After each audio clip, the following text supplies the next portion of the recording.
Isabelle hurla dans le vent du canyon. Ses mots tranchants comme les rochers en contrebas, tu m'as trahi. Céline. Avec un simple message. Céline. Les larmes aux yeux. Recula d'un pas. Le vide abyssal du Grand Canyon menaçant derrière elle. Comme si la terre elle-même allait l'engloutir. Et dans cet instant suspendu, où le soleil couchant peignait le paysage en nuances de feu, leur amitié, où était-ce plus, semblait sur le point de basculer dans l'abîme. Elles étaient arrivées en Arizona 2 semaines plus tôt, fuyant la routine parisienne pour un voyage qui promettait liberté et renaissance. Céline, graphiste de 28 ans aux cheveux bruns mi-longs et aux yeux verts pétillants, avait toujours été la rêveuse du duo. Elle avait convaincu Isabelle, sa meilleure amie depuis l'université, de quitter leur vie confortable en France pour explorer les merveilles naturelles des États-Unis. Isabelle, 29 ans, avocate ambitieuse avec des cheveux blonds ondulés et un regard marron perçant, avait accepté, cherchant un répit à son existence stressante. Elle s'était rencontrée à la Sorbonne, liée par une passion commune pour la littérature et les discussions interminables sur la vie, l'amour et les injustices du monde. Mais au fil des ans, une tension subtile s'était installée, un fil invisible qui les attirait l'une vers l'autre sans qu'elles osent le nommer. Le camping au Grand Canyon était censé être le clou de leur périple. Elles avaient loué un van, chargé de tentes, de sacs de randonnée et de bouteilles de vin français pour se rappeler leurs racines. Les premiers jours furent idylliques, randonnée le long des sentiers escarpés, pique-nique au lever du soleil, et des nuits sous les étoiles où elles partageaient des secrets enfouis. Céline racontait ses rêves d'une vie plus artistique, loin des bureaux étouffants de Paris. Isabelle, plus pragmatique, évoquait ses doutes sur sa carrière, sur l'amour qu'elle n'avait jamais vraiment trouvé avec les hommes qu'elle fréquentait. Peut-être que je cherche au mauvais endroit, avait-elle murmuré une soir, son épaule frôlant celle de Céline près du feu de camp. Mais le doute s'insinua lentement. Céline avait remarqué les textos discrets d'Isabelle, envoyés tard le soir quand elle croyait son ami endormi. Un nom revenait, Marc. Son ex-petit ami resté en France. Isabelle jurait que c'était innocent. Juste des nouvelles d'un vieil ami. Mais Céline sentait la jalousie la ronger. Était-ce de la possessivité amicale? Ou quelque chose de plus profond? Elle n'osait pas l'admettre. Mais chaque regard prolongé, chaque toucher accidentel lors des randonnées, faisait battre son cœur plus fort. Un après-midi, alors qu'elles exploraient le South Rim, Isabelle reçut un appel. Elle s'éloigna pour répondre, laissant Céline seule avec ses pensées. Quand elle revint, son visage était pâle. C'était Marc. Il veut qu'on se revoie à mon retour. Céline sentit un poignard dans la poitrine. Et toi? Qu'est-ce que tu veux? Demanda-t-elle d'une voix tremblante. Isabelle haussa les épaules, je ne sais pas. Peut-être que c'est plus simple avec lui. Ce soir-là, autour du feu, la tension explosa. Céline, ivre de vin et d'émotions refoulées, confronta Isabelle. Tu me parles de tes doutes? De ta recherche d'amour? Et tu cours vers lui? Pourquoi? Parce que c'est un homme? Parce que c'est plus acceptable? Isabelle, défensive, riposta, et toi? Céline? Tu me regardes comme si j'étais tout pour toi. Mais tu ne dis rien. Qu'est-ce que tu attends de moi? Les mots restèrent suspendus, lourds comme l'air du désert. Elles se couchèrent en silence, le fossé entre elles grandissant. Le lendemain, elles décidèrent de faire une randonnée plus audacieuse, descendant dans le canyon via le Bright Angel Trail. Le paysage était à couper le souffle, falaises rouges sculptées par le temps. Le Colorado River serpentant au fond comme un ruban bleu. Mais l'atmosphère était lourde. Céline marchait devant, son sac pesant sur ses épaules comme ses sentiments non dits. Isabelle la suivait, regrettant ses paroles de la veille. Au milieu du sentier, une averse soudaine les surprit. Elles se réfugièrent sous un surplomb rocheux, trempées et essoufflées. Là, dans l'intimité forcée, Céline craqua. Isabelle. Je t'aime. Pas comme une amie. Plus que ça. Depuis des années. Les mots sortirent comme un torrent, libérateur et terrifiant. Isabelle la regarda, stupéfaite. Puis ses yeux s'adoucirent. Elle prit la main de Céline, leurs doigts s'entremêlant. Moi aussi. Idiote. Mais j'ai peur. Peur de tout gâcher. Peur de ce que diront les autres. Leur premier baiser fut doux, hésitant, sous la pluie qui ruisselait autour d'elle. Le monde disparut, ne laissant que la chaleur de leurs lèvres, le battement synchronisé de leur cœur. Ce fut le début d'une passion intense, explorée dans l'attente ce soir-là, leur corps se découvrant avec une tendresse infinie. Céline traça du doigt les courbes d'Isabelle, murmurant des mots d'amour en français, leur langue natale rendant l'instant plus intime. Isabelle répondit par des caresses, effaçant les doutes dans un tourbillon d'émotions. Mais le bonheur fut de courte durée. Quelques jours plus tard, alors qu'elle campait près du Rhin, Céline trouva le téléphone d'Isabelle laissé ouvert. Un message de Marc, je t'attends. Notre vie ensemble me manque. Et la réponse d'Isabelle, moi aussi. On en reparle à mon retour. Le cœur de Céline se brisa. Était-ce une trahison? Ou simplement la peur d'Isabelle face à cette nouvelle réalité? Elle confronta Isabelle au crépuscule. Sur le bord du canyon. Tu lui as écrit ça? Après tout ce qu'on a partagé? Isabelle pleura, c'était avant. Avant que je n'admette mes sentiments pour toi. J'ai peur. Céline. Peur de perdre tout ce que je connais. La dispute s'envenima. Leur voix résonnant dans le vide du Grand Canyon comme un écho de leurs tourments intérieurs. Céline, blessée au plus profond, recula encore, ses pieds frôlant le précipice. Si tu as si peur, alors retourne vers lui. Laisse-moi ici. Avec mes illusions. Isabelle tendit la main. Paniquée, non. Attends. Je t'aime. Céline. C'est toi que je choisis.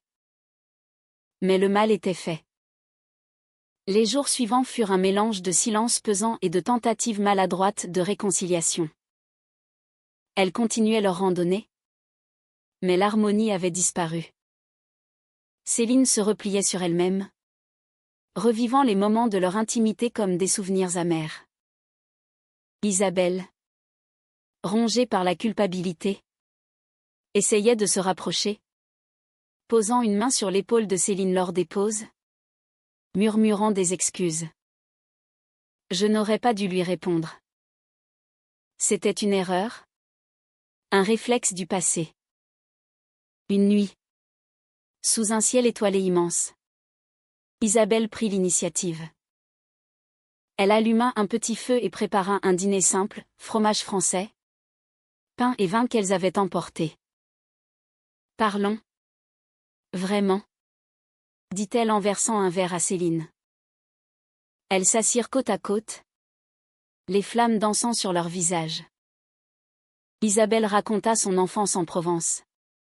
Élevée dans une famille conservatrice où l'amour entre femmes était un tabou innommable. J'ai toujours su que j'étais différente. Mais je l'ai enterré. Avec Marc, c'était facile.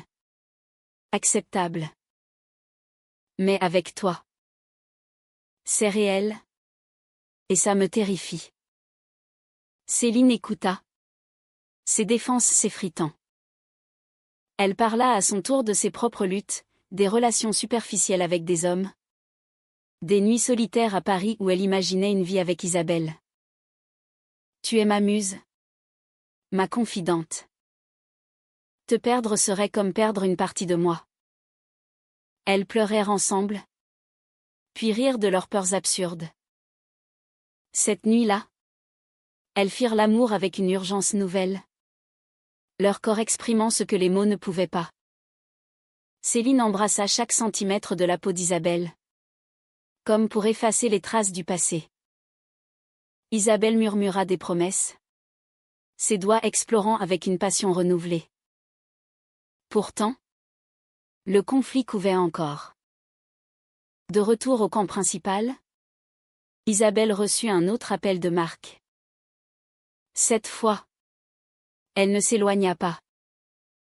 Elle mit sur haut-parleur, déclarant fermement, c'est fini. Marc, j'ai trouvé quelqu'un qui me comprend vraiment. Céline, témoin de la scène, sentit un poids s'envoler. Mais était-ce suffisant? Le doute persistait. Elles décidèrent d'étendre leur voyage, descendant plus profondément dans le canyon pour une randonnée de plusieurs jours. Le chemin était ardu, chaleur écrasante le jour, froid mordant la nuit. Mais ces épreuves les rapprochaient. Elles partageaient des histoires drôles de leur jeunesse, des rêves d'avenir. Imagine-nous à Paris, vivant ensemble, sans cacher notre amour, disait Céline un soir, blottie contre Isabelle dans la tente. Cependant, la trahison initiale ressurgit lors d'une dispute mineure sur le chemin du retour. Fatiguées et irritées par la poussière, elles s'emportèrent pour une broutille, qui avait oublié l'eau. Tu es comme Marc. Toujours à me contrôler. Lança Isabelle dans un moment de colère. Céline, piquée au vif, répliqua, et toi? Toujours prête à fuir vers le confort. Elles marchèrent en silence pendant des heures, le canyon amplifiant leur isolement. Au camp ce soir-là, la crise atteignit son paroxysme. Céline, en larmes, avoua, je ne sais pas si je peux te faire confiance. Ce message, il hante mes nuits. Isabelle, désespérée, tomba à genoux, je l'ai supprimé. Bloqué. C'est toi que je veux. Prouve-moi que tu me crois. Elles s'enlacèrent, leurs sanglots se mêlant. Dans cette vulnérabilité, elles trouvèrent une force nouvelle. Isabelle jura sur les étoiles, plus de secrets. Plus de peur. Les jours suivants furent une renaissance. Elles explorèrent des sentiers cachés, découvrant des cascades secrètes où elles se baignèrent nues, riant comme des enfants. Leur amour s'approfondit, mêlant tendresse et passion. Céline dessinait Isabelle au crayon, capturant sa beauté sauvage contre le paysage du canyon. Isabelle, libérée, planifiait leur retour en France, un appartement partagé, des voyages futurs. Mais le destin testa leur lien une dernière fois. Lors d'une randonnée nocturne pour voir les étoiles, Céline glissa sur un rocher instable. Elle cria, s'accrochant au bord, les pieds dans le vide. Isabelle, horrifiée, se jeta à plat ventre et attrapa sa main. Tiens bon. Je te tiens, hurla-t-elle, tirant de toutes ses forces. Avec un effort surhumain, elle remonta Céline, les deux femmes s'effondrant en un tas tremblant. Dans les bras l'une de l'autre, essoufflées, Elles réalisèrent la fragilité de la vie. Sans toi, je serais perdue, murmura Céline. Isabelle répondit, et moi? Sans toi, je n'aurais jamais su aimer vraiment. Ce moment scella leur engagement, transformant la trahison en leçon de pardon. De retour au camp, après l'incident terrifiant, Céline et Isabelle passèrent la nuit enlacées, parlant jusqu'à l'aube. Le Grand Canyon, avec sa grandeur impitoyable, leur avait enseigné l'humilité. La vie est comme ce canyon, dit Isabelle, traçant des cercles sur le dos de Céline. Profonde, imprévisible, mais belle quand on ose s'y aventurer. Céline sourit, et nous? Nous sommes les exploratrices qui ont trouvé un trésor caché. Les jours suivants furent marqués par une intimité renouvelée. Elles évitaient les disputes, choisissant plutôt le dialogue. Céline apprit à exprimer ses insécurités sans accusation, Isabelle à affronter ses peurs sans fuir. Leur amour, autrefois timide, s'épanouit en une relation profonde, mêlant romance et amitié. Lors d'une promenade au lever du soleil, Isabelle s'agenouilla et offrit à Céline un anneau simple, trouvé dans une boutique locale. Ce n'est pas une demande en mariage? Pas encore. Mais un symbole de notre engagement. Céline, émue, l'accepta, scellant leur union avec un baiser passionné. Pourtant, le retour en France planait comme une ombre. Comment affronterait-elle le regard des autres? La famille conservatrice d'Isabelle? Les amis curieux de Céline? Elles en discutèrent longuement, imaginant des scénarios. Nous serons fortes ensemble, assura Céline. Isabelle hocha la tête, oui. Et si le monde ne nous accepte pas? Nous créerons notre propre monde. Une après-midi, elles rencontrèrent un couple de randonneurs, deux femmes d'une quarantaine d'années, main dans la main. Elles échangèrent des histoires autour d'un café improvisé. L'amour vrai transcende les barrières? Dit l'une d'elles. Nous avons lutté, mais ça en valait la peine. Cette rencontre inspira Céline et Isabelle, renforçant leur résolution. Mais un nouveau conflit surgit quand Isabelle reçut un email de son cabinet d'avocat, une promotion si elle rentrait immédiatement. C'est une opportunité en or? Dit-elle, excitée mais inquiète. Céline sentit la jalousie revenir, et nous? Tu vas tout sacrifier pour ta carrière? Isabelle soupira, non. Mais je ne veux pas regretter. On peut trouver un équilibre. La discussion s'enflamma, rappelant les anciennes blessures. Céline accusa Isabelle d'être égoïste, Isabelle rétorqua que Céline était idéaliste. Elles se séparèrent pour la nuit, chacune dans sa tente, le cœur lourd. Le lendemain, Céline partit seule pour une randonnée, cherchant la clarté dans la solitude du canyon. Assise sur un rocher surplombant l'abîme, elle réfléchit à leur parcours, de l'amitié à l'amour, de la trahison au pardon. L'amour n'est pas parfait, murmura-t-elle au vent. Mais il est humain. De son côté, Isabelle erra dans le camp, regrettant ses paroles. Elle réalisa que sa peur n'était plus de l'amour lesbien, mais de l'engagement total. Elle envoya un email déclinant la promotion, « Je choisis ma vie personnelle ». Puis elle partit à la recherche de Céline. Elle la trouva au bord du canyon, contemplant l'horizon. « Je reste avec toi », dit Isabelle en s'approchant. « La carrière peut attendre. » « Toi ? » « Non. » Céline se tourna. Les yeux brillants, vraiment. Elles s'embrassèrent, le soleil illuminant leur réconciliation. Ce fut un moment de pure émotion, où les conflits passés se dissolvaient dans la promesse d'un avenir partagé. Les derniers jours au Grand Canyon furent magiques. Elles explorèrent des grottes cachées, nagèrent dans des sources naturelles, et firent l'amour sous les étoiles avec une liberté nouvelle. Leur lien, forgé dans l'adversité, était plus fort que jamais. Céline dessina un portrait d'elles deux, capturant leur essence, deux femmes unies contre le monde. En rentrant en France, elles affrontèrent la réalité. Isabelle présenta Céline à sa famille comme sa compagne. Les réactions furent mixtes, choc initial, puis acceptation hésitante.